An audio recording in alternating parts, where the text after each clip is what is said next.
తెలంగాణలో రేవంత్ సర్కార్కి ఇప్పుడు కొత్త చిక్కు వచ్చి పడింది. ఏంటంటే అప్పుడే ఒక ఆరోపణ అని చెప్పాలా.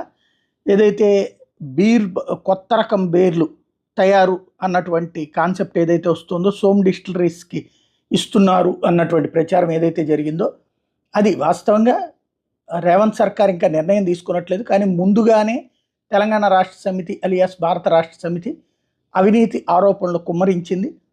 మాజీ మంత్రి జూపల్లి కృష్ణారావు, ఒకప్పుడు కాంగ్రెస్ పార్టీలో మంత్రి, ఆ తర్వాత బీఆర్ఎస్ పక్కన పెట్టింది. ఇప్పుడు ఆయన మళ్ళీ కృష్ణారావు గారు వచ్చేటప్పటికి సోమ్ డిస్టిలరీస్కి సంబంధించి కార్యకలాపాలు ప్రారంభిస్తున్నాం అని చెప్పి ప్రకటించడంతో ఆ సంస్థకి సంబంధించిన జాతకాన్ని అదొక పెద్ద కుంభకోణం అన్నటువంటి కోణాన్ని ప్రొజెక్ట్ చేసుకొచ్చింది బీఆర్ఎస్. దీనికి సాక్ష్యాన్ని ఇది ప్రొజెక్ట్ చేస్తూ కల్తీ మందును తయారు చేస్తున్న మధ్యప్రదేశ్లో ఈ సోమ్ డిస్టిలరీస్ అనే సంస్థని బ్యాన్ చేస్తే, సోమ్ డిస్టిలరీస్ అనే సంస్థ కాంగ్రెస్ పార్టీకి ఎన్నికలు